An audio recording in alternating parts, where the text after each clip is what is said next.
Coming towards the close now, we must recognise that infrastructure is among those sectors where we've seen the greatest progress over the past 2 years. Our respondents were asked to what extent has Indonesia made progress in these 6 areas: better infrastructure, tackling terrorism, political and social stability, all positive, with infrastructure seeing the greatest positivity.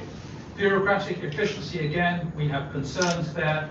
More skilled labour, again, some progress, but still some work to do. And the regulatory environment trailing there a little. But certainly it's very good to see the better infrastructure, political and social stability reflected there positively there in terms of data from previous years. In terms of that infrastructure, railways and air transport are among those 5 areas of infrastructure that have seen the greatest positive improvement there, 70% and 60% respectively. Roads at 74%, it's certainly up on 2020, but it's a slight dip on the figures from 2019. We see an increase too in communications as communications become enhanced and improved.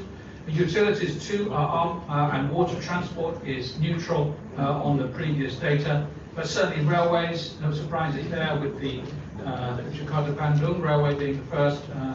Air transport too, with the growth in airports and aviation. So positive growth and outlook for infrastructure in Indonesia. This is having a positive impact on business as reflected here. Our respondents were asked how these elements of infrastructure and service would impact our business over the next 12 months. It was overwhelmingly positive for air transport, railways, again, rose up a little on 2020, but not as high as it was in 2019. Communication leveling out at 60 there. Utilities down a little from 2019, but up on 2020. So overall, it was slightly mixed, but positive certainly for railways and air transport, as we saw on the previous slide.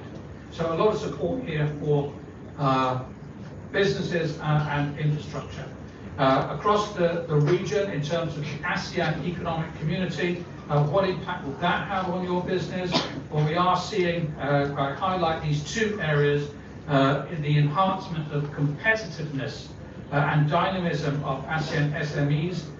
That's seen significant growth to 49% who answered positive or very positive, and 47% for transparency for non-tariff barriers. Investment protection is flat at 33, bit of an increase in harmonization of standards, technical regulations, and also on simplification of customs procedures.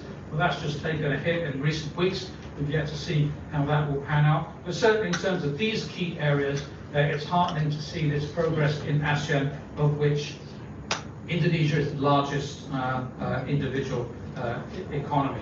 So with that, Chris, Martin, with Pat Riakno and everyone, I'd like to thank you for the opportunity to present these findings to you as summarily as we could. Overall, it's a remarkably positive story. We hope you find it so, and look forward to continuing to engage with you as a chamber, both for the British government and the Indonesians. So Chris, thank you very much.